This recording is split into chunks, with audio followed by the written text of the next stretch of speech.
আসসালামু আলাইকুম ভাইয়া, আমার বাবা নেই, আমার আম্মুর ক্যান্সার চিকিৎসার জন্য সহযোগিতা করেন। ছোট ভাই, একটা ভিডিওতে দেখলাম তুমি তোমার আম্মার ক্যান্সারের কথা বলে মানুষের কাছে টাকা তুলতিছো। আসলে এটার কাহিনী কি বলো তো একটু ভাই। এটার কাহিনী মূলত হচ্ছে ভাইয়া, আমি এমন এক বড় বিপদে পড়ছি যার জন্য আমার আজকে মানুষের দ্বারে দ্বারে হাত পাততে হচ্ছে।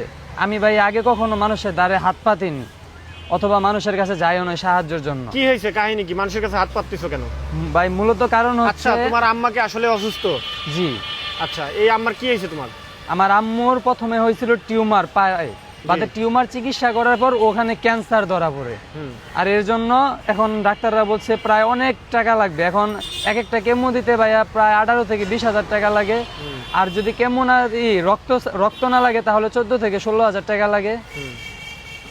তা এখন তুমি যে মানুষের দ্বারে দ্বারে হাত পাততেছো কিসের জন্য? তাহলে তুমি তো কর্ম করতে পারো।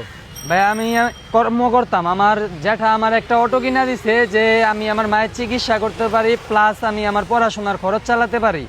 এখন এই অটোটা কিনে দিছে আপনার 17/4/2026 রোজ বৃহস্পতিবার দিন, আর 18/4/2026 রোজ শুক্রবার বিকালে আমি গাড়িটি নিয়ে বাহির হই। আর প্রথমেই এরা আমাকে রিজার্ভ করে, কালীবাড়ি থেকে রিজার্ভ করে মুক্তাগাছা যাওয়ার জন্য। এদেরকে নিয়ে যখন আমি মুক্তাগাছা পর্যন্ত যাই, তখন তারা আমারে নিশার ওষুধ সুঙ্গাইয়া অজ্ঞান করিয়া রাস্তার মধ্যে ফালাই দিয়ে আমার এই গাড়িটা নিয়ে তারা পালিয়ে যায় ঘটনাস্থল থেকে। আর এখন আমার এই গাড়িটা পুলিশের কাছে জিডি করছো? জি ভাই, আমি মুক্তাগাছা থানায় জিডিও করছি, তবে কোনো আর মানে খোঁজ খবর পাইনি এই চোরদের। আর এদিকে আমার মা অসুস্থ, এই কারণে আমি কোনো রাস্তা না পেয়ে মানুষের দ্বারা হাত পাচ্ছি।